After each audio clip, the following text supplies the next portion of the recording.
আসসালামু আলাইকুম ওয়া রাহমাতুল্লাহি ওয়া বারাকাতুহু নাহমাদুহু ওয়া নুসাল্লি আলা রাসূলিহিল কারীম আম্মা বা'দু ফাআউযু বিল্লাহি মিনাশ শাইতানির রাজীম বিসমিল্লাহির রহমানির রহিম।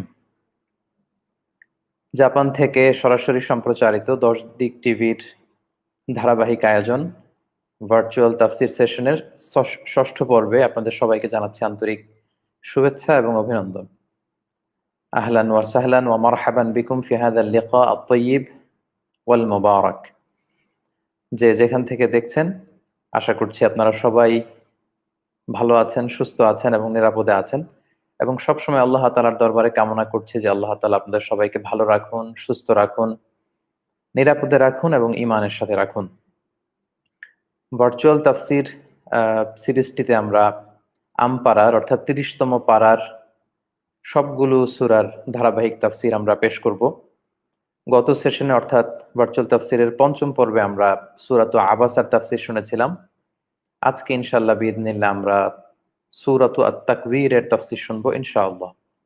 যারা সরাসরি আজকের এই লাইভ সেশনটির সাথে যুক্ত আছেন, আমি শুরুতেই অনুরোধ করে রাখবো যে আপনারা এই লাইভ প্রোগ্রামটি আপনাদের ফেসবুক ওয়ালে শেয়ার করে দিন, যাতে করে এই মুহূর্তে যারা অনলাইনে আছে আপনার বন্ধুরা, তারাও যাতে এই লাইভ সেশনটি থেকে উপকৃত হতে পারে ইনশাআল্লাহ বিইذনিল্লাহ। সম্মানিত সুধী, আমরা তাহলে আর কাল বিলম্ব না করে সরাসরি ভার্চুয়াল তাফসীরের ষষ্ঠ পর্ব সূরাতুত তাকবীরের তাফসীরের দিকে চলে যাচ্ছি। আমরা জানি যে সূরাতুত তাকবীর এটি কালামুল্লাহ মাজিদের ৩০তম পারার একটি সূরা। এই সূরাটি মাক্কি সূরা, অর্থাৎ সূরাতুত তাকবীর এটি মক্কাতুল মুকাররমাতে নাজিল হয়েছে। ধারাক্রম অনুসারে এই সূরাটি হচ্ছে কোরআনের ৮১ নম্বর সূরা। এই সূরার আয়াত সংখ্যা হচ্ছে ২৯টি।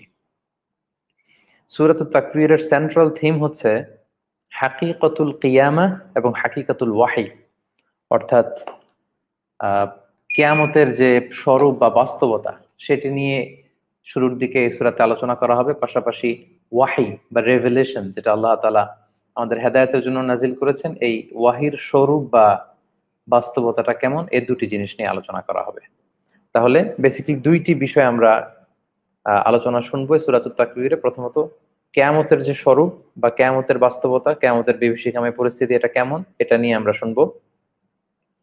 আর হচ্ছে ওহীর যে স্বরূপ, আল্লাহ তাআলা যে আমাদের কাছে ওহী পাঠিয়েছেন, কিভাবে পাঠান, প্রসেসটা কি, কার মাধ্যমে পাঠান, কার কাছে পাঠান, কোন ওয়েতে পাঠান, এগুলো সম্পর্কে আমরা আজকে শুনবো ইনশাআল্লাহ বিইذনিল্লাহ। সুনানে তিরমিজির বর্ণনায় আল্লাহ রাসূল সাল্লাল্লাহু আলাইহি ওয়াসাল্লাম ইরশাদ করেন, মান সাররাহু আয়ানযুরা ইলা ইয়াউমিল কিয়ামাতি কাআন্নাহু রা'য়ু আইন ফালইয়াকরা ইযা শামসু কুবিরাত ওয়া ইযা সামাউ ফাতারাত ওয়া ইযা সামাউ শাক্কাত। সুনানে তিরমিজির বর্ণনা, আল্লাহর হাবিব সাল্লাল্লাহু আলাইহি ওয়াসাল্লাম বলেন যে ব্যক্তি কিয়ামতের দৃশ্য এই দুনিয়াতে স্বচক্ষে দেখে, কাইন্ড অফ কিয়ামতের দৃশ্যপটটা দেখে খুশি হয়ে নিতে চায়, দুনিয়াতে বসেই কিয়ামতের দৃশ্যপট সে দেখতে চায় সেজন্য 3টি সূরা পড়ে। এক নাম্বার হচ্ছে সূরাতুত তাকবীর, মানে আজকে যে সূরার তাফসীর আমরা শুনবো। 2 নাম্বার হচ্ছে তার পরের সূরা, সূরাতুল ইনফিতার। আর 3 নাম্বার হচ্ছে তার একটি সূরার পরের সূরা, অর্থাৎ সূরাতুল ইনশিকাক। তো দুনিয়াতে বসে যদি কিয়ামতের দৃশ্যপট কেউ দেখতে মনে চায় কারো, যে কিয়ামতটা কেমন হবে আমি একটু দেখতে চাই, এই দৃশ্যপট যদি কেউ দুনিয়াতে দেখতে চায় সেজন্য এই 3টি সূরা পড়ে, এর মধ্যে সূরাতুত তাকবীর আছে। তাহলে হোপফুলি আমরা সূরাতুত তাকবীরের শুরুতে যে বিষয়গুলো নিয়ে আলোচনা করব, এগুলো যদি আপনি খেয়াল করে হৃদয়ঙ্গম করবার চেষ্টা করেন, বুঝবার চেষ্টা করেন, তাহলে দেখবেন যে আপনার কাছে মনে হচ্ছে কিয়ামতের যে বিভীষিকাময় পরিস্থিতি, একটা হরিফাইং সিচুয়েশন, এটা কেমন যেন আপনার চোখের সামনে, আপনার দৃশ্যপটে এটা ভেসে উঠছে। আপনার কাছে মনে হবে যে আপনি সরাসরি চাক্ষুষ কিয়ামতকে দর্শন করছেন। আমরা সাধারণত সূরাগুলোর তাফসীর যখন করি, সূরাটাকে কয়েকটা সেকশনে ভাগ করি। আজকেও আমরা তেমনটা করব। সূরাতুত তাকবীর আমরা বলেছি যে 29টা আয়াত সম্বলিত একটি সূরা। তো এই সূরাটাকে আমরা 4টা সেকশনে ভাগ করতে পারি। প্রথম সেকশন হচ্ছে কিয়ামতের প্রথম ধাপটা কেমন হবে এটা নিয়ে আলোচনা করা হবে। এটা হচ্ছে 1 নাম্বার আয়াত থেকে 6 নাম্বার আয়াত পর্যন্ত, দ্য ফার্স্ট স্টেজ অফ কিয়ামা, কিয়ামতের প্রথম ধাপটা কেমন হবে। তারপর সেকেন্ড সেকশন হচ্ছে 7 নাম্বার আয়াত থেকে 14 নাম্বার আয়াত পর্যন্ত, সেখানে আলোচনা করা হবে কিয়ামতের দ্বিতীয় ধাপ নিয়ে। পুরো কিয়ামতের যে প্রক্রিয়াটা, এটাকে যদি আমরা দুইটা ভাগ করি, তাহলে 1 থেকে 6 নাম্বার আয়াতে থাকবে কিয়ামতের প্রথম ধাপ, যেটা ফার্স্ট সেকশন সূরার। সূরার সেকেন্ড সেকশন, যেটা 7 থেকে 14 নাম্বার আয়াত পর্যন্ত, সেখানে থাকবে কিয়ামতের দ্বিতীয় ধাপ। দ্বিতীয় ধাপে কি কি ঘটবে এটা আমরা জানবো। 3 নাম্বার সেকশন হচ্ছে 15 নম্বর আয়াত থেকে 18 নম্বর আয়াত পর্যন্ত। এখানে আল্লাহ তাআলা কিছু কসম করেছেন। আমরা কালামুল্লাহ মাজিদের বিভিন্ন সূরায় দেখে থাকি যে আল্লাহ তাআলা অনেক জিনিসের কসম করেন। কোন জিনিসকে এটার গুরুত্ব বুঝাবার জন্য আল্লাহ তাআলা কসম দিয়ে আমাদেরকে বুঝাতে চান। তো এখানেও তিনি কয়েকটি কসম করেছেন 15 থেকে 18 নম্বর আয়াত পর্যন্ত। এরপরে সব শেষে 4 নম্বর সেকশনে আল্লাহ তাআলা ওহীর স্বরূপ নিয়ে কথা বলেছেন, যেটা আমরা সেন্ট্রাল থিমে এই কথাটা বলেছি, যে revelation, what is the origin of revelation, how the revelation sent down, কিভাবে উপর থেকে এই ওহীটা আসে, এটার ক্যারিয়ার কে, কে বহন করে নিয়ে আসে, এ ব্যাপারে আমরা সেই সর্বশেষ সেকশনে জানবো। এবং এটা রিসিভার কে, ক্যারি করে নিয়ে আসে কে, এটা রিসিভ করে কে, এই সম্পর্কে আমরা জানবো। এবং এখানে যে শয়তানের কোনো হাত নেই, জিনের কোনো হাত নেই, এটা আল্লাহ স্পষ্ট বলে দিয়েছেন, it's not the satanic versus, এটা শয়তানের তৈরি করা কোনো বিষয় নয়, এটা জিনদের তৈরি করা কোনো কথা নয়। এবং সবশেষে এই ওয়াহি বা রেভেলেশন বা এই কোরআন যে রিমাইন্ডার ফর অল ম্যানকাইন্ড, গোটা মানব গোষ্ঠীর জন্য যে এটা একটা রিমাইন্ডার, এটা যে একটা মেসেজ, এই ব্যাপারটা আল্লাহ তাআলা এই 19 থেকে 29 এই 10টি আয়াতের মধ্যে বলেছেন। তাহলে আমি আবারও সংক্ষেপে বলছি যে 29টি আয়াত বিশিষ্ট সূরাতুত তাকবীর আমরা সব মিলে 4টা সেকশনে ভাগ করতে পারি। প্রথম সেকশনে হচ্ছে কিয়ামতের প্রথম ধাপটা কেমন হবে সেটা নিয়ে আলোচনা। দ্বিতীয় সেকশনে কিয়ামতের দ্বিতীয় ধাপ কেমন হবে সেটা নিয়ে আলোচনা। তৃতীয় সেকশনে আল্লাহ কিছু কসম করেছেন, কয়েকটা কসমের কথা আমরা দেখব। এবং 4 নাম্বার সেকশনে আমরা দেখব যে আল্লাহ তাআলা রেভেলেশন নিয়ে, ওহী নিয়ে কথা বলেছেন। ওহী কিভাবে আসে, ওহী কে ক্যারি করে নিয়ে আসে, কে রিসিভ করে। এই ওহীতে শয়তানের হাত নেই, জিনদের হাত নেই, বরং এই ওহীটা সবার জন্য কল্যাণের বার্তা বয়ে নিয়ে আসে, সবার জন্য রিমাইন্ডার, সবার জন্য মেসেজ। এভাবে আল্লাহ তাআলা সূরাটাকে শেষ করেছেন। তাহলে আমরা একটা জেনারেল ওভারভিউ পেয়ে গেলাম সূরাটার, মানে ওভারঅল কি কি বিষয় নিয়ে আলোচনা হয়েছে আমরা সেটা জেনেছি।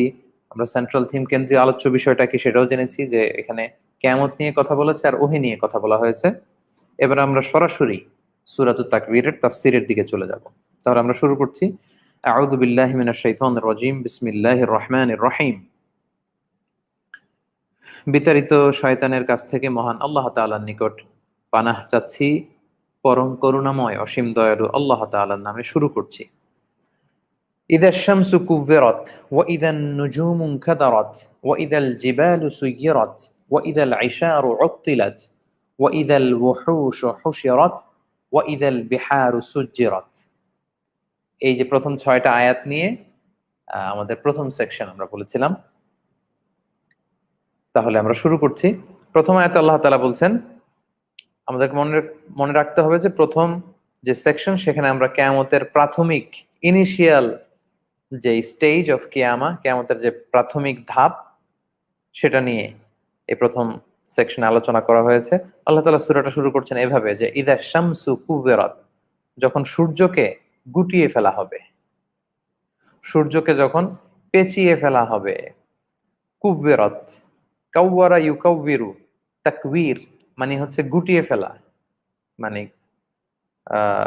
রোল আপ করা বা কি বলে র্যাপিং করা।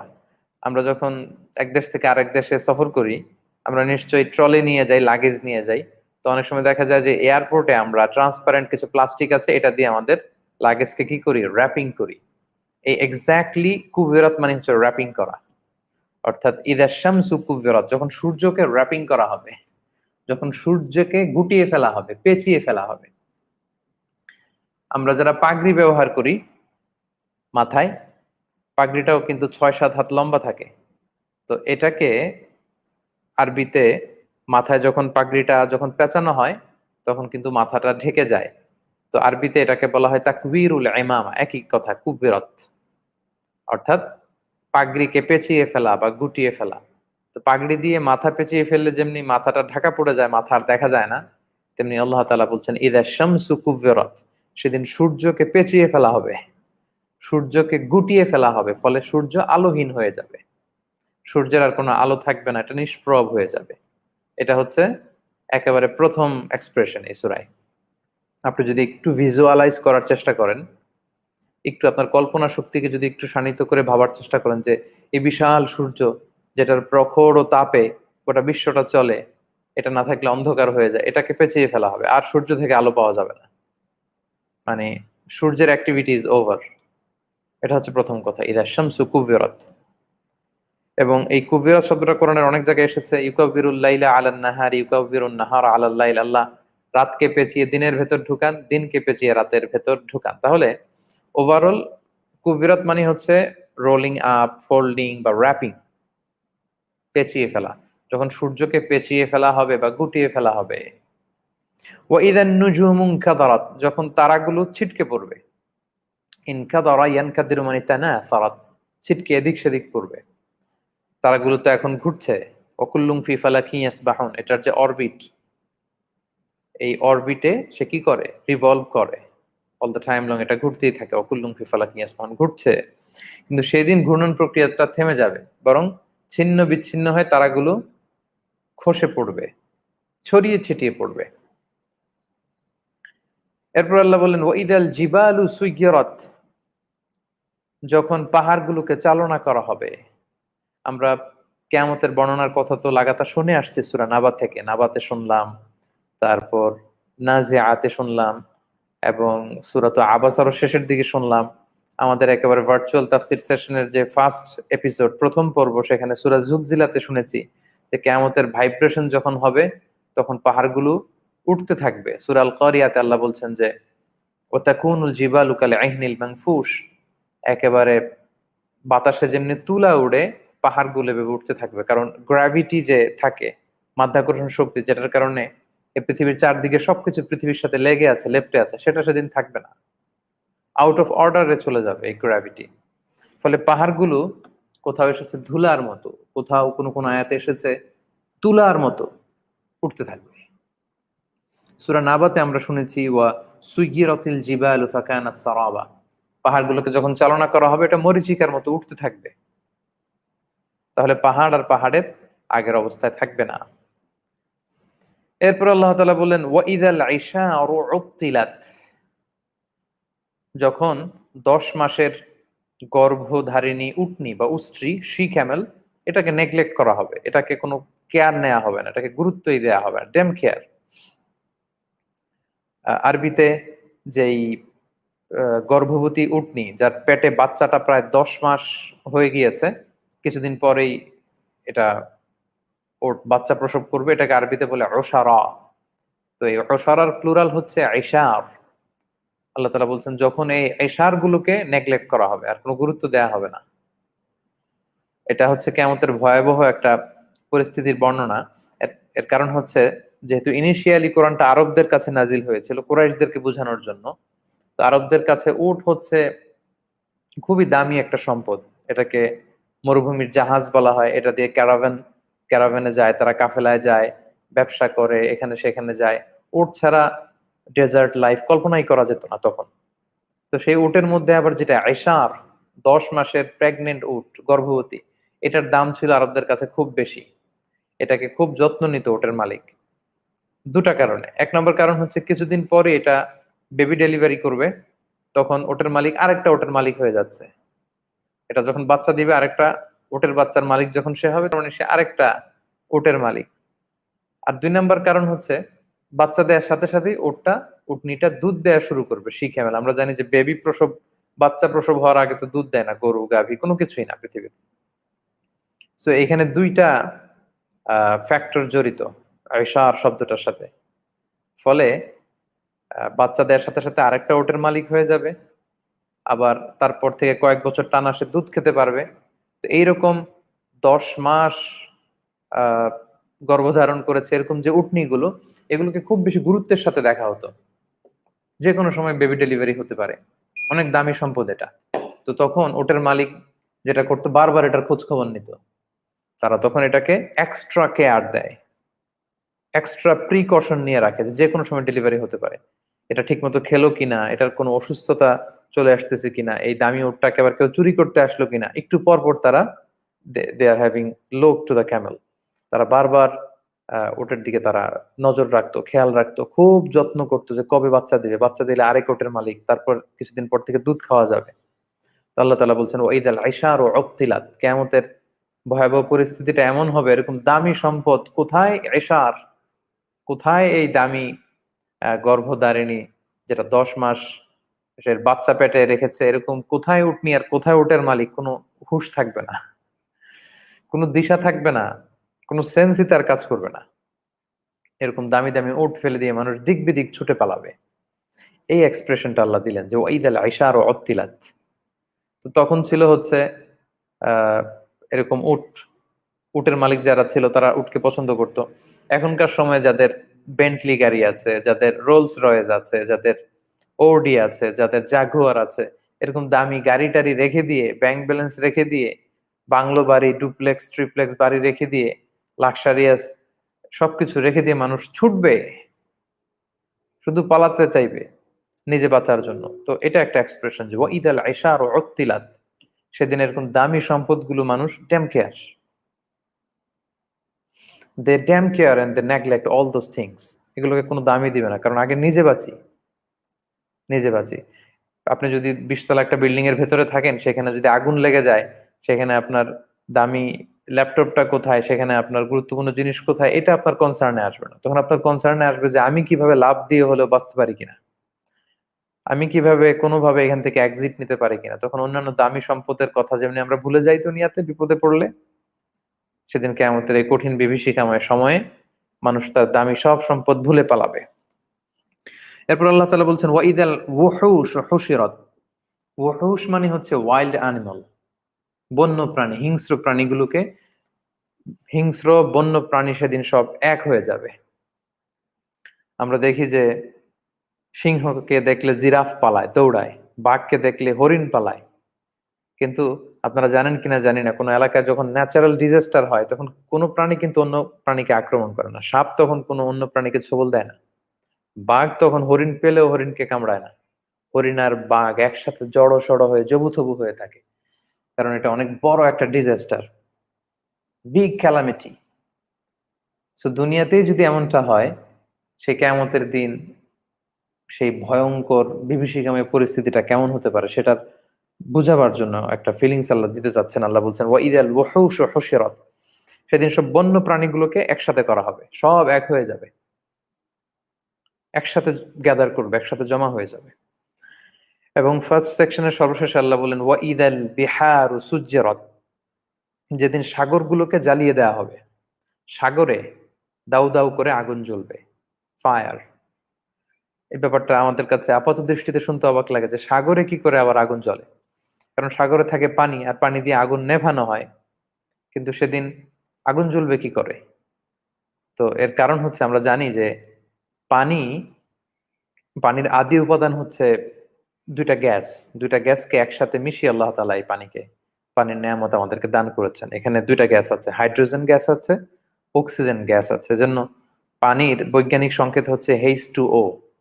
এইচ দিয়ে হচ্ছে হাইড্রোজেন, হাইড্রোজেনের দুইটা মলিকিউল আর অক্সিজেনের একটা মলিকিউল মিলে পানি। তো পানি আগুন নেভায়, এটা ঠিক। কিন্তু হাইড্রোজেন গ্যাস কিন্তু আগুন নেভায় না। হাইড্রোজেন নিজে জ্বলে, দাউ দাউ করে জ্বলে। আর অক্সিজেন এই জ্বালানিতে সাহায্য করে, এটা জ্বলতে সাহায্য করে। তো একটা গ্যাস নিজে জ্বলে আর একটা জ্বলতে সহায়তা করে। তো আল্লাহ তাআলা সেদিন হয়তো সাগরের পানিগুলোকে তার আদি রূপে ফিরিয়ে দিবেন। আর প্রচন্ড ভূকম্পনে পৃথিবীর ভেতরে যে আগ্নেয়গিরির লাভা আর আগুন সেটা যখন বেরিয়ে আসবে, আর সাগরের পানি যখন হাইড্রোজেন আর অক্সিজেন গ্যাসে রূপান্তরিত হবে, তখন দাউ দাউ করে সাগরের ভেতরে এই প্রজ্বলন শুরু হবে। দাউ দাউ করে আগুন জ্বলতে শুরু করবে। আর সেদিকে ইঙ্গিত করে আল্লাহ তাআলা বলছেন, ওয়াইদাল বিহারু সুজ্জিরাত, যেদিন সাগরগুলো জ্বলতে থাকবে। তাহলে এই ছিল সূরাতুত তাকবীরের ফার্স্ট সেকশন। প্রথম সেকশন হচ্ছে কিয়ামতের প্রথম ধাপটা কেমন হবে। সূর্যকে গুটিয়ে ফেলা হবে, তারাগুলো ছিন্ন বিচ্ছিন্ন হয়ে ছিটকে পড়বে, পাহাড়গুলোকে চালনা করা হবে, তুলার মতো উড়বে। 10 মাসের প্রেগনেন্ট উটগুলোকে নেগলেক্ট করা হবে, দামি দেয়া হবে না। বন্য জন্তুগুলোকে একত্রিত করা হবে, আর সাগরের পানিতে দাউ দাউ করে আগুন জ্বলবে। সুবহানাল্লাহ। আপনি যদি একটু সিচুয়েশনটা খেয়াল করেন যে এরকম যদি পৃথিবীতে হয়, ওই মুহূর্তের মধ্য দিয়ে যদি আমরা যাই, আমাদের অবস্থাটা কি হবে।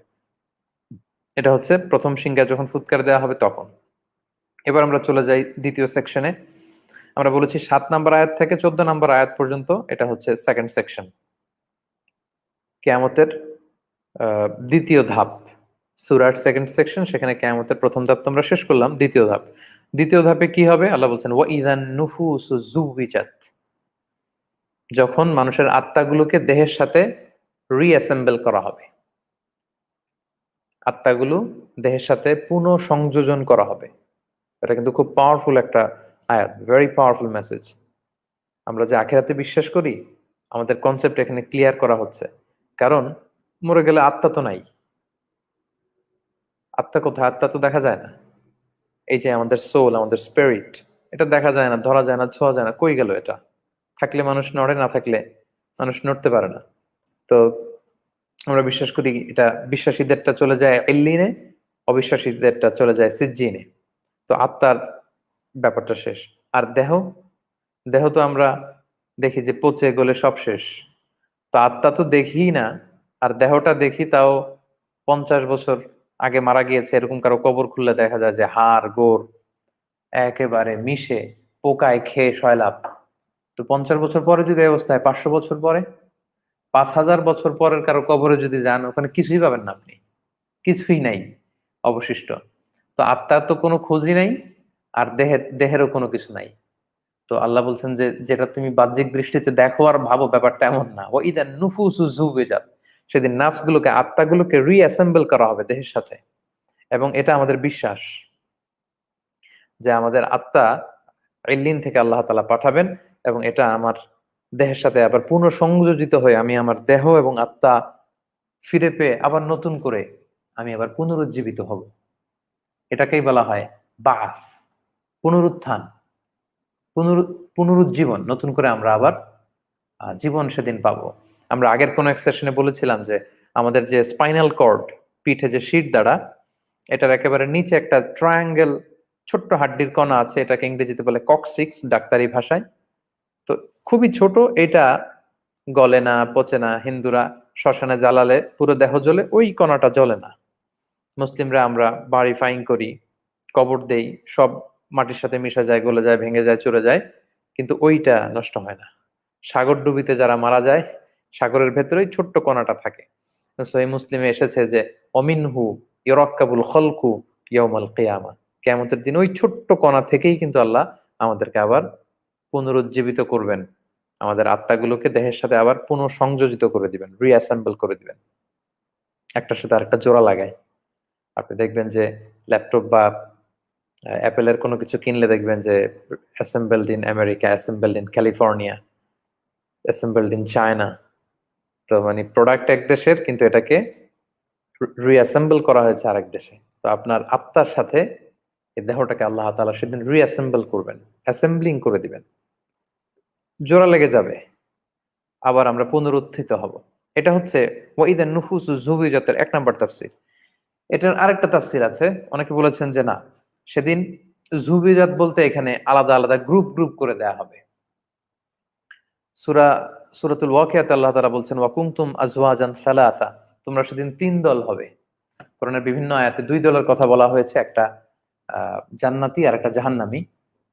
কিন্তু সূরাতুল ওয়াকিয়াতে আল্লাহ বলেছেন তোমরা 3 দল হবে, একটা জান্নাতি আর একটা জাহান্নামী, আরেকটা হচ্ছে আল মুকাররাবুন, সাবিকুন আস-সাবিকুন উলাইকাল মুকাররাবুন, যারা খুবই অগ্রগামী, সাবিকুন নেক কাজ করার দিক থেকে সবচেয়ে অগ্রগামী, তারা আল্লাহ সবচেয়ে ক্লোজার হবে।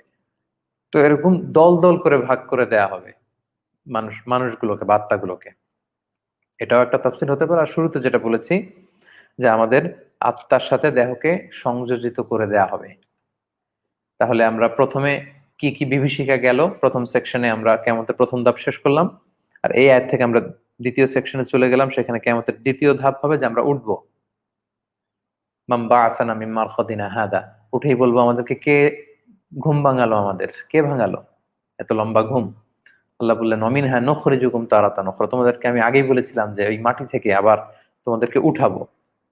এরপর আল্লাহ তাআলা বলছেন ওয়া ইযাল মাউউদাতু সুইলাত বিআইয়ি যামবিন কুতিলাত, জীবিত হত্যা করা হয়েছে এমন কন্যা সন্তানদেরকে সেদিন জিজ্ঞেস করা হবে যে কোন পাপে তোমাদেরকে হত্যা করা হয়েছিল। এটা জাহেলি যুগের একটা বদ খাসলাত ছিল, খুব ব্যাড একটা অ্যাট্রিবিউট ছিল, যে তারা কন্যা সন্তান হলে জীবিত সেই মেয়েকে মাটিতে প্রথিত করে দিত। আল্লাহ তাআলা বলছেন যে সেদিন ওই কন্যাদেরকে জিজ্ঞেস করা হবে, যে হত্যা করছে তাকে জিজ্ঞেস করা হবে না, কারণ তার প্রতি আল্লাহ এত রেগে থাকবেন, এতটাই ক্রোধান্বিত থাকবেন আল্লাহ তাআলা সেই জালেমদের উপর, তাদেরকে জিজ্ঞেস না করে বরং মজলুম ওই ছোট্ট মেয়েটাকে আল্লাহ জিজ্ঞেস করবে যে কেন তোমাকে হত্যা করে হয়েছিল, তোমার তো কোনো পাপ ছিল না, তুমি তো নিষ্পাপ ছিলে, কেন হত্যা করলো তোমাকে। এটা তখনকার একটা বিভীষিকাময় পরিস্থিতির বর্ণনা দেয়া হচ্ছে, মানে পাই টু পাই যে হিসাব নিয়ে ছাড়বেন আল্লাহ, প্রতিটা বিষয় যে আল্লাহ তাআলা ধরবেন, তার একটা প্রমাণ। জাহেলি যুগে খুব বড় একটা অজ্ঞতা ছিল, তারা ভাবতো যে মেয়ে হওয়াটা, কন্যা সন্তান হওয়া এটা একটা লজ্জার বিষয়। ওয়াইদা বুশশিরা আহাদুহুম বিল উনসা যাল্লা ওয়াজহুহু মুসওয়াদ্দান ওয়া হুয়া কাযীম, যখন কন্যা সন্তানের সুসংবাদ দেয়া হতো তাদের চেহারাটা অন্ধকার হয়ে যেত। ছেলে হয়েছে শুনলে মহা খুশি, মাটিতে গর্ত করে রাখতো, কন্যা হয়েছে শুনলেই পুঁতে ফেলতো জীবিত। এটার কারণ তারা ভাবতো এটা আমার ডিসক্রেডিট, আমি কেমন পুরুষ যে আমার সন্তান মেয়ে হয়েছে, ছেলে জন্মাতে পারলাম না আমি। অথবা তারা ভাবতো যে এই মেয়ে তো আমাকে কোনো, এটা লস প্রজেক্ট, একটা কোনো সাপোর্ট করতে পারবে না। আরেক গোত্রে, তাদের গোত্রীয় একটা সামাজিক বন্ধন ছিল, এবং গোত্র প্রধানরা একে অপরকে সিকিউরিটি দিত। ভাবতো যে মেয়ে তো আমার কিছুই কাজে আসবে না ইন ফিউচার, আরেক গোত্রের কোনো ছেলের সাথে বিয়ে দিব, ওই গোত্রের সন্তান প্রসব করবে সে, তো আমার কি লাভ। আবার যুদ্ধ বিগ্রহ সবসময় লেগেই থাকতো, তো ভাবতো যে যুদ্ধ লাগলে তো এই মেয়ে আমাকে সাপোর্ট করতে পারবে না, বরং ওদেরকে সিকিউরিটি দিতে হবে আলাদা। এরকম নানা কুসংস্কার সুপারস্টিশনে ঘেরা আরব্য জাহেলি সমাজে তারা কন্যা সন্তান হলে অপছন্দ করত, কন্যাকে একেবারে সমাজের দ্য লোয়ার স্ট্যাটাসে তারা রেখেছিল। ঠিক ওই মুহূর্তে আল্লাহ তাআলা এক শান্তির পয়গাম দিয়ে বিষ্ণু ঈসা ইসলামকে পাঠালেন। তিনি এসে এই কুসংস্কারের পাহাড়কে মারিয়ে, এই কুসংস্কারকে ভেঙে চুরে খান খান করে দিয়ে সেখানে উইমেন রাইটসকে তিনি প্রতিষ্ঠা করেছেন, নারীর সম্মানকে তিনি প্রতিষ্ঠা করেছেন। তিনি বলেছেন যে খয়রু মাতাআদ দুনিয়া, নারীরা হচ্ছে দুনিয়ার সবচাইতে দামি সম্পদ, the most precious thing in this world. এই পৃথিবীর সবচাইতে দামি সম্পদ, গাড়ি বাড়ি এটা সেটা, এর মধ্যে সবচেয়ে দামি সম্পদ হচ্ছে নারী। যার প্রথম সন্তান কন্যা হবে, ওই ফ্যামিলিটাই বরকতময়। এক কন্যাকে পাললে এক জান্নাত, দুই কন্যাকে পাললে দুই জান্নাত। ইভেন কি বোনদেরকেও যদি ভাইয়েরা সুশিক্ষা শিক্ষিত করে ভালো পাত্রস্থ করে, জান্নাতের গ্যারান্টি দেওয়া হয়েছে। কন্যাদেরকে শিক্ষিত করে সুপাত্রের কাছে তাদের লাইফ মেটের সাথে জুড়িয়ে দিলে তাদেরকে জান্নাতের গ্যারান্টি দেওয়া হয়েছে। তাদেরকে আদব শিক্ষা দিয়ে, শিষ্টাচার শিক্ষা দিয়ে বিবাহের ব্যবস্থা করলে জান্নাতের গ্যারান্টি দেওয়া হয়েছে। নারীদের পায়ের নিচে সন্তানের জান্নাত বলা হয়েছে। সন্তান ভূমিষ্ঠ করতে যে কোনো নারী মারা গেলে তাকে শহীদের মর্যাদা দেয়া হয়েছে। আল্লাহু আকবার। এভাবে সম্মান বাড়াতে বাড়াতে ইসলাম এসে নারীর মর্যাদাকে সুউচ্চ করেছে, উইমেন রাইটস কে প্রতিষ্ঠা করেছে। তো ওই যে জাহিলি যুগে যে জীবিত কন্যাদেরকে প্রচিত করা হতো, যারা আপনার হজ উমরা করেছেন নিশ্চয়ই দেখেছেন যে এটা এখন মাকবারায়ে আলে তালেব বলে, মসজিদুল হারামের যে এক্সপান্ডেড এরিয়া যেখানে সম্প্রসারণ করা হচ্ছে, ওই জায়গায় এখনো 18 সালে আমি যখন হজ করে এসেছি তখনও দেখেছি যে ওইটা ঘেরাও দেয়, এবং সেখানে যে ওয়াদুল বানাত জীবিত কন্যাদেরকে প্রচিত করত মক্কার সোসাইটির লোকেরা, সেটা এখনো চিহ্নিত আছে। তো ওই কন্যাদেরকে আল্লাহ সেদিন জিজ্ঞেস করবে যে বিআইয়ি যামবিন কুতিলাত, কেন তোমাকে হত্যা করা হয়েছিল। ওয়া ইযা সুহুফু নুশিরাত, সেদিন আমলনামা খুলে দেয়া হবে। মানুষ বলবে মা লি হাযাল কিতাবি লা ইউগাদিরু সগীরাতাও ওয়ালা কাবীরাতান ইল্লা আহসাহা। আমলনামা দেখে বলবে এই কিতাবের হলোটা কি, এখানে ছোট বড় সব আল্লাহ তাআলা তুলে ধরেছেন, কিছুই বাদ যায়নি। ওয়া ইযাস সামাউ কুশিতাত, সেদিন আকাশের আবরণ খুলে ফেলা হবে, ঊর্ধ্ব জগতে সবকিছু মানুষের কাছে একেবারে ক্রিস্টাল ক্লিয়ার হয়ে যাবে। ওয়া ইদাল জাহিমু সুইরাত, সেদিন জাহান্নামকে প্রজ্বলিত করা হবে, বিচার কার্য চলবে আর ওদিকে জাহান্নামে শান দেয়া হবে, দাউ দাউ করে জাহান্নামের আগুন জ্বলবে, প্রজ্বলিত করা হবে। ও ইদাল জান্নাতু উজলিফাত, জান্নাতকে কাছে আনা হবে।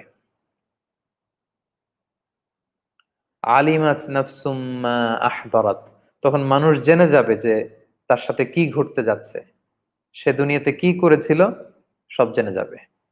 মানে নিজেই বুঝতে পারবে, এখনো ফয়সালা হয়নি আমি জান্নাতি না জাহান্নামী, কিন্তু এই যখন পরিস্থিতি, আমলনামা হাতে, জান্নাতকে সাজানো হচ্ছে, কাছে আনা হচ্ছে, জাহান্নামকে জ্বালানো হচ্ছে, নিজের আমলনামা দেখে নিজেই বুঝবে হায় রে কি করলাম দুনিয়াতে। যারা ভালো করেছে তারা আনন্দিত হবে, যারা অন্যায় করেছে জুলুম করেছে ওরা হায় হায় করবে, আফসোস করবে। তাহলে এই ছিল দ্বিতীয় সেকশন। দ্বিতীয় সেকশনে আমরা আমাদের দেহর সাথে আমাদের রুহের সংযোজন করা হলো। আল্লাহ হুঙ্কার দিয়ে বলবেন যাদেরকে জীবিত কবর দেয়া হয়েছে, কেন তোমাদেরকে হত্যা করা হয়েছিল বলো।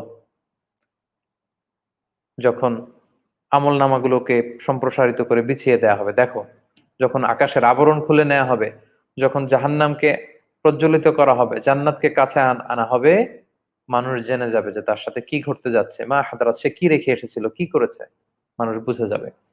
তাহলে দ্বিতীয় ধাপটাও আমাদের কাছে ক্লিয়ার হলো। কিয়ামতের প্রথম ধাপ আমরা শুনলাম প্রথম সেকশনে সূরার দ্বিতীয় সেকশনে আমরা কিয়ামতের দ্বিতীয় ধাপটাও শুনে ফেললাম, দেখে ফেললাম। এবার আসুন সূরার 3 নম্বর সেকশনে 15 নম্বর আয়াত থেকে 18 নম্বর আয়াত পর্যন্ত আল্লাহ তাআলা কিছু কসম করেছেন। আল্লাহ বলছেন ফালা উকসিমু বিল খুন্নাস, আমি খুন্নাস তারকার কসম করি। খুন্নাস হচ্ছে এমন কিছু তারা, এই খুন্নাসের তাফসির অনেক ধরনের বক্তব্য মুফাসসিরিনে ইকরাম ওনারা উল্লেখ করেছেন ওনাদের তাফসিরগুলোতে। এটার সামারি হচ্ছে, জিস্ট হচ্ছে, এটা এমন তারা রাতে দেখা যায়, দিনে এটাকে দেখা যায় না, দিনে এটা ডিসঅ্যাপিয়ার হয়ে যায়, এটা সরে পড়ে, এটা পেছনে চলে যায়। এমনি খুন্নাস খানাসা খানেস মানে কিন্তু যেটা গো ব্যাক ফরওয়ার্ড, মানে গো ব্যাক, যেটা পেছনের দিকে চলে যায়, ওটাকে খুন্নাস বলে। যেমন হাদিসে আছে যা শাইতানু জাসিমুন আলা কলবি ইবনে আদম, শয়তান মানুষের কলবে খামচি মেরে ধরে থাকে। ফাইদা যাকারাল্লাহ খানাসা, যখন মানুষ আল্লাহর জিকির করে তখন শয়তান খানাসা মানে পালায়, পেছনের দিকে পালায়। এই যে খানাসা থেকে উকসিমু বিল খুন্নাস। তারপর মিন ওয়াসওয়াসিল খান্নাস আমরা পড়েছি সূরা নাসে। তো এমন তারার কসম, আমি আল্লাহ বলছেন আমি এমন তারার কসম কাটছি যেটা হচ্ছে খুন্নাস, মানে দিনের বেলা এটাকে দেখা যায় না। আল জাওয়ারি, যে তারাগুলো এটার অরবিটে কক্ষে ঘুরতে থাকে, আল কুন্নাস এক সময় এটা ডিসঅ্যাপিয়ার হয়ে যায়। অনেক অনেক মুফাসসির বলেছেন যে মাওয়াকি অন নুজুম, যেটাকে আমরা ব্ল্যাক হোল বলছি, যেখানে তারা ঘুরতে ঘুরতে ব্ল্যাক হোলের রেঞ্জে যখন চলে আসে ডিসঅ্যাপিয়ার হয়ে যায়, অস্তিত্ব হারায়।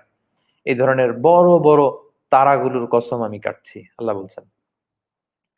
ওয়াল্লাইলি ইযা আসআস, আর রাতের কসম যখন রাত ঘুটঘুটে অন্ধকার হয়ে যায়, গোটা বিশ্বটাকে তার অন্ধকারের চাদর দিয়ে ঢেকে ফেলে। আপনি যারা আরবি বুঝেন তারা তো এটার রস, সূরাতুত তাকবীরের মজা এটার যে বাক্য শৈলী, এটা নিশ্চয়ই যখন তেলাওয়াত করেন তখন বুঝেন। যারা আরবি বুঝেন না তারাও নিঃসন্দেহে ইমাম সাহেব যখন পড়ে বা আপনি যখন তেলাওয়াত করেন এটার অন্তমিল, এটা কত চমৎকার অন্তমিল দিয়ে আল্লাহ তাআলা সাজিয়েছেন। ফালা উকসিমু বিল খুন্নাস ওয়াল জাওয়ারিল কুন্নাস ওয়াল লাইলি ইযা আসআস ওয়াস সুবহি ইযা তানাফফাস। কিভাবে প্রতিটা বাক্যের শেষে সিন দিয়ে আল্লাহ তাআলা এই আয়াতগুলো তিনি দিয়েছেন। আল্লাহ বলছেন ওয়াল লাইলি ইযা আসআস, আর রাতের শপথ যখন আসআস মানে রাতটা অন্ধকার হয়ে যায়। ওয়াস সুবহি ইযা তানাফফাস, আর সকালের শপথ সকাল যখন দীর্ঘশ্বাস ফেলে। তানাফফাসা তানাফফাসু মানে শ্বাস ফেলা, ব্রেথ আউট। আমরা যে ব্রেথ ইন ব্রেথ আউট করি, ব্রেথ আউট শ্বাস ফেলা হচ্ছে তানাফফাস। তো প্রথমে কসম কাটলেন বড় বড় তারাগুলোর কসম, যেগুলো রাতে উজ্জ্বল থাকে, দিনে দেখা যায় না, যেগুলো ঘুরতে ঘুরতে অস্তিত্ব হারায়। এবং রাতের কসম যখন সেটা ঘুটঘুটে অন্ধকার করে গোটা বিশ্বকে আবৃত করে ফেলে। এবং ওয়াসসুবহি ইযা তানাফফাস, সকালের শপথ, যে সকালটা হচ্ছে দীর্ঘশ্বাস ছাড়ে। কেমন যেন রাত্রি, রাতের ঘুটঘুটে অন্ধকার, রাত্রির অস্তিত্ব এটা তো সকালকে আসতে দেয় না, উষাকে আসতে দেয় না, উষার আলোকে আসতে দেয় না। ফলে কেমন যেন কাইন্ড অফ রাত্রিটা উষাকে বা সকালকে ঝাপটে ধরেছিল। রাত যখন চলে গিয়েছে, সকাল এবার মুক্ত হয়ে বিশাল শ্বাস ফেলেছে, দীর্ঘ শ্বাস ফেলে সকাল গোটা বিশ্বটাকে আলোকিত করে দিয়েছে। এই শপথগুলো আল্লাহ করে বললেন, কি বললেন? আমরা এখন 4 নম্বর সেকশনে চলে যাব। মানে সূরার আমরা বলেছিলাম যে 4টা সেকশনে ভাগ করেছি, শেষ সেকশনে আল্লাহ রেভেলেশন নিয়ে কথা বলেছেন, ওহী নিয়ে কথা বলেছেন যে ওহীটা কেমন। আল্লাহ বলছেন, শপথ শেষে আল্লাহ বলছেন ইন্নাহু লাকাউলু রাসূলিন কারীম, নিশ্চয়ই এই কোরআনটা হচ্ছে একজন সম্মানিত ফেরেশতার বাণী। এখানে সম্মানিত ফেরেশতা দ্বারা বোঝানো হয়েছে সাইয়েদনা জিবরিল আলাইহিস সালামকে। এখন অনেকের প্রশ্ন হতে পারে, তাহলে কোরআন কি জিব্রাইলের বাণী? না, এটা হচ্ছে যেহেতু ওনাকে দিয়ে পাঠানো হচ্ছে, এজন্য আল্লাহ বলছেন এটা জিব্রাইলের বাণী। ঠিক একই আয়াতটা, এই কথাটাই সূরাতু আল হাক্কা, এই সূরার 40 নম্বর আয়াতে আল্লাহ বলেছেন যে ইন্নাহু লাকাউলু রাসূলিন কারীম, নিশ্চয়ই এই কোরআনটা হচ্ছে একজন সম্মানিত রাসূলের। মানে ওই আয়াত দ্বারা আবার আল্লাহ রাসূল সাল্লাল্লাহু আলাইহি ওয়াসাল্লামকে বোঝানো হয়েছে, আর এই আয়াত দ্বারা জিব্রাইল আলাইহিস সালামকে বোঝানো হয়েছে। তাহলে সূরা হাক্কা আল্লাহ বললেন নিশ্চয়ই কোরআনটা হচ্ছে সম্মানিত রাসূলের বাণী, এখানে বললেন নিশ্চয়ই কোরআনটা হচ্ছে জিব্রাইলের বাণী। জিব্রাইলের বাণী এই অর্থে যে এই বাণীটা জিব্রাইল বহন করে নিয়ে এসেছে, he is the carrier of Quran, কোরআনকে ক্যারি করে এনেছে। আর রাসূল সাল্লাল্লাহু আলাইহি ওয়াসাল্লামের বাণী, কারণ he is the receiver of Quran. তো এই অর্থে জিব্রাইলের বাণী, যে রাসূল সাল্লাল্লাহু আলাইহি ওয়াসাল্লাম তো আর সরাসরি আল্লাহকে বলতে শুনছেন না, জিব্রাইলের মুখ থেকে শুনছেন, এজন্য জিব্রাইলের বাণী। মুফাসসিরিন ইকরাম এমনটা বলেছেন।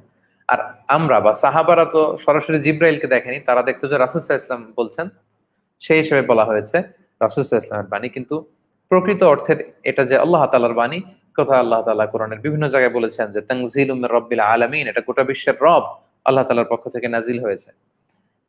তাহলে 4 নম্বর সেকশনে আমরা বললাম যে 4 নম্বর সেকশনে 19 নম্বর আয়াত থেকে 29 নম্বর আয়াত পর্যন্ত 10টি আয়াতে আল্লাহ তাআলা রেভেলেশন নিয়ে বলবেন। এই রেভেলেশন বা ওহী কে নিয়ে এসেছে, কার কাছে দিয়েছে, ওহীটা কেমন, এটা স্বরূপ কি, বাস্তবতা কি, সেটা কেমন বাণীবাহক বা বার্তাবাহক এই কোরআন নিয়ে আসে, তিনি হচ্ছেন কারীম, সম্মানিত। জিবরাইল আলাইহিস সালামের ভূয়সী প্রশংসা করা হয়েছে এখানে। তারপর আল্লাহ বলছেন যী কুওয়াতিন ইনদা যিল আরশি মাকিন, যী কুওয়া, জিবরাইল আলাইহিস সালাম হচ্ছে অনেক শক্তিশালী। আপনারা আমার ইউটিউব চ্যানেলে প্রফিট সিরিজ যারা শুনছেন, এটা চলছে, সেখানে বিভিন্ন নবীদের উপর যে নবীর কওমদের উপর যে অন্যায়ের কারণে আযাব এসেছিল, এই প্রত্যেকটা আযাব বাস্তবায়ন করতে কিন্তু জিবরাইল আলাইহিস সালাম নিজে আসতেন। কখনো পাখার ঝাপটায় সবাইকে অন্ধ করে দিতেন, কখনো পুরো শহরকে ওয়াল মুতাফিকাতা আহওয়া, ওভারথ্রোন সিটিজ, শহরকে উপরে উঠিয়ে ধপাস করে নিচে ফেলে দিতেন, কখনো ভূমিকম্প দিয়ে, কখনো শিলাবৃষ্টি দিয়ে, নানাভাবে তিনি শাস্তি দিতেন আল্লাহ তাআলার আদেশে। এজন্য আল্লাহ বলছেন যী কুওয়া, আমি যাকে দিয়ে এই কোরআন পাঠাই তিনি হচ্ছেন শক্তিশালী। এবং অন্য একটা সূরা সূরাতুন নাজমে আল্লাহ তাআলা বলছেন আল্লামাহু শাদীদুল কুওয়া, এখানে বলছেন যী কুওয়া, ওই সূরাতুন নাজমে আল্লাহ বলছেন শাদীদুল কুওয়া, মানে ভেরি স্ট্রং, খুবই শক্তিশালী ফেরেশতা। এবং ইনদা যিল আরশি মাকিন, আরশের মালিকের কাছে উনি খুবই সম্মানিত। আরশের মালিক মানে আল্লাহর কাছে জিবরাইল আলাইহিস সালামের একটা বিশেষ মর্যাদা আছে। মুতাইন সাম্মা আমিন, মুতাইন সাম্মা মানে আরশে, আকাশে জিবরাইল আলাইহিস সালামকে সবাই মানে, উনি মান্যবর। সব ফেরেশতারা ওনার কথা শোনে। He is the leader of all angels. মেরাজের রাতে রাসূল সাল্লাল্লাহু আলাইহি ওয়াসাল্লামকে যখন নিয়ে যাচ্ছেন, উনি যখন পরিচয় দিচ্ছেন, আকাশের গেট খুলে দেয়া হচ্ছে। উনি যখন পরিচয় দিচ্ছেন, উপরে যেতে দেয়া হচ্ছে। তার মানে মুতাইন সাম্মা, ওখানে সবাই ওনাকে মানে। এবং আমিন, he is the most trustworthy angel. আল্লাহ বুঝাতে চাইলেন, আমি দ্বিতীয় ক্লাসের, তৃতীয় ক্লাসের ফেরেশতাদেরকে দিয়ে আমার এই কোরআনকে পাঠাইনি, বরং একেবারে ফার্স্ট ক্লাস, সবচাইতে শক্তিশালী, আমিন, সবচাইতে নিরাপদ, বিশ্বস্ত ফেরেশতার মাধ্যমে আমার বাণীকে পাঠিয়েছি। কারণ এটা এমন বাণী যেটার উপর গোটা বিশ্বের হেদায়েত নির্ভর করছে। এখানে একটা শব্দ চেঞ্জ হলে, এখানে একটা ওয়ার্ড চেঞ্জ হলে, একটা অক্ষর চেঞ্জ হলে মিস আন্ডারস্ট্যান্ডিং এর কারণে পৃথিবীতে গ্যাঞ্জাম লেগে যেতে পারে। আল্লাহু আকবার! কিভাবে আল্লাহ রেভেলেশনকে প্রিজার্ভ করেছেন, পাঠিয়েছেন। ওমা সাহিবুকুম বিমাজনুন, আর এইরকম ফেরেশতার মাধ্যমে পাঠানো ওহী বা কোরআনের কথা যখন তোমরা শোনো মুহাম্মদ সাল্লাল্লাহু আলাইহি ওয়াসাল্লামের মুখে, এগুলো শুনে তোমরা বলো যে সে পাগল। কারণ রাসূল সাল্লাল্লাহু আলাইহি ওয়াসাল্লাম যখন এই কোরআনের কথাগুলো শোনাতো, তারা বলতো যে মুহাম্মদ পাগল হয়ে গেছে, কি বলে না বলে। আল্লাহ এইটার প্রতিবাদ করছেন। আল্লাহ বলছেন, ওমা সাহিবুকুম বিমাজনুন, তোমাদের সাথী, আমার হাবিব, আমার রাসূল, আমার বন্ধু মুহাম্মদ সাল্লাল্লাহু আলাইহি ওয়াসাল্লাম, তিনি পাগল নন। তিনি পাগল নন। একেবারে ডাইরেক্টলি আল্লাহ বললেন, না, তিনি পাগল নন। কারণ পাগলের সাথে কোনো দিক থেকে আল্লাহ রাসূল সাল্লাল্লাহু আলাইহি ওয়াসাল্লামের কোনো মিল নেই। মজার ব্যাপার হচ্ছে এটা, সুবহানাল্লাহ। আপনি যদি আপনার জীবনে আপনি যারা পাগল দেখেছেন, দেখবেন যে চুলগুলো উস্কো খুস্কো, গা থেকে দুর্গন্ধ বের হয়, জামা কাপড় ছেঁড়া, কেউ অর্ধ উলঙ্গ, পাগলের মতো বিড়বিড় করে কি যেন বলে। এর একটাও কি রাসূল সাল্লাল্লাহু আলাইহি ওয়াসাল্লামের সাথে যায়? পাগলের চুল উস্কো খুস্কো, রাসূল সাল্লাল্লাহু আলাইহি ওয়াসাল্লাম চুলে তেল দিয়ে রাখতেন, অলিভ অয়েল, চুল আঁচড়ে রাখতেন। পাগলের গা থেকে দুর্গন্ধ, রাসূল সাল্লাল্লাহু আলাইহি ওয়াসাল্লাম আতর দিতেন, পারফিউম দিতেন, সবসময় সবসময় মিসওয়াক করতেন। রাসূল সাল্লাল্লাহু আলাইহি ওয়াসাল্লাম পরিষ্কার জামা কাপড় পরার চেষ্টা করতেন, সুন্দর ভাষায় কথা বলতেন, অলওয়েজ স্মাইল দিতেন, স্মার্টলি চলতেন, সুন্দর সুন্দর কথা মানুষকে শোনাতেন। মানে পাগলেও তো পাগল বলা সম্ভব না রাসূল সাল্লাল্লাহু আলাইহি ওয়াসাল্লামকে। তো এজন্য আল্লাহ তাআলা বলছেন, ওমা সাহিবুকুম বিমাজনুন, তোমাদের সাথী আমার বন্ধু মুহাম্মদ তিনি পাগল নন। আর কিভাবে তিনি ওহীটা রিসিভ করেছেন, ওয়ালাকাদ রাআহু বিল উফুকিল মুবিন, তিনি হচ্ছে স্পষ্ট দিগন্তে জিব্রাইলকে দেখেছেন। রাসূল সাল্লাল্লাহু আলাইহি ওয়াসাল্লাম জিব্রাইল আলাইহিস সালামকে অনেকবার দেখেছেন, মানুষের সুরতে, ওনার সুরতে, বিভিন্ন ভাবে। এটা লম্বা আলোচনা। জিবরাইল আলাইহিস সালামের অরিজিনাল যে সূরাত আকৃতি, এই সূরাতে তিনি দুইবার দেখেছিলেন জিবরাইল আলাইহিস সালামকে। আম্মা জান আয়েশা রাদিয়াল্লাহু তাআলা আনহা বলেন যে দুইবার দেখেছেন। প্রথম হচ্ছে মক্কা একটা জায়গা আছে বাতহা নামে, এটা হচ্ছে প্রথম ওহী নাজিল হওয়ার কিছুদিন পরে তিনি হাঁটছেন, হঠাৎ উপর থেকে মুহাম্মদ বলে আওয়াজ। রাসূল সাল্লাল্লাহু আলাইহি ওয়াসাল্লাম উপরে তাকালেন, তাকিয়ে দেখেন যে বিশাল এক চেয়ারের মধ্যে সেই জিবরাইল আলাইহিস সালাম বসা, দিগন্ত বিস্তৃত, কভারিং দ্য হরাইজন। রাসূল সাল্লাল্লাহু আলাইহি ওয়াসাল্লাম ভয় পেয়ে কাঁপতে কাঁপতে ঘরে আসলেন। তখন সূরাতুল মুদ্দাসির, মুজাম্মিল এগুলো নাজিল হলো। এটা হচ্ছে একবার আসল সূরাতে। আরেকবার তিনি দেখেছিলেন মেরাজের রাতে। প্রথম দিন ভয় পেয়েছিলেন, মেরাজের রাতে ভয় পাননি, সুবহানাল্লাহ। এবং এই আয়াতের তাফসীরে সহিহ বুখারীতে এসেছে, আব্দুল্লাহ ইবনে মাসউদ রাদিয়াল্লাহু তাআলা আনহু বলেন যে রাসূল সাল্লাল্লাহু আলাইহি ওয়াসাল্লাম যখন জিবরাইলকে ওনার প্রকৃত সূরাতে দেখেছেন, তিনি দেখতে পেলেন যে ওয়ালাহু সিত্তু মিআতি জানাহ, জিবরাইল আলাইহিস সালামের গায়ে ৬০০টা পাখা আছে। আল্লাহু আকবার! ৬০০ পাখা সমেত বিশাল এই সত্তা, বিশাল দেহ, রাসূল সাল্লাল্লাহু আলাইহি ওয়াসাল্লাম দুইবার দেখার সুযোগ পেয়েছিলেন।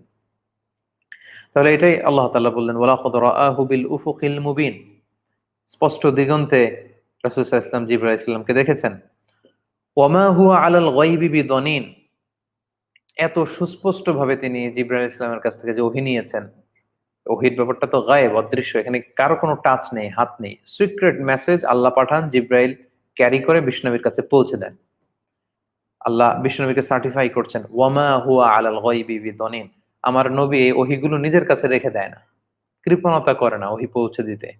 যেমনটা যেমনটা আমি পাঠাই ঠিক তেমনটা তেমনটা চুল পরিমাণ এদিক সেদিক না করে হুবহু উম্মার কাছে তিনি পৌঁছে দিয়েছেন।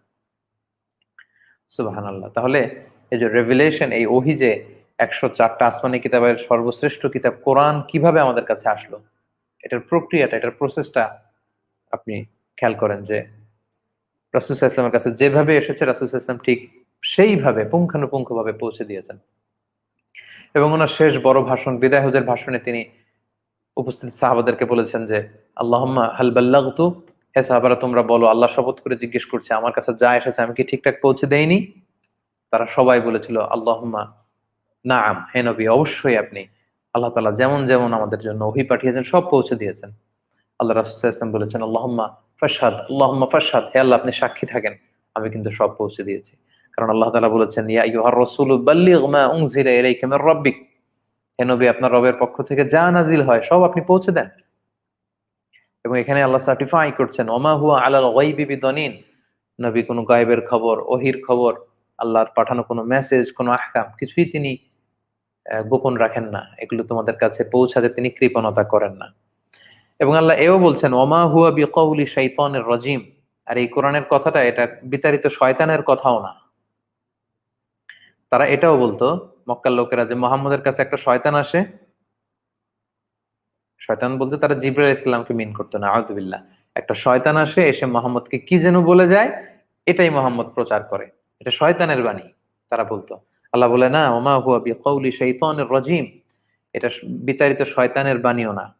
কোরআন কিভাবে, এই যে কোরআনটা আল্লাহর কোরআন, এটা কিভাবে শয়তানের বাণী হতে পারে?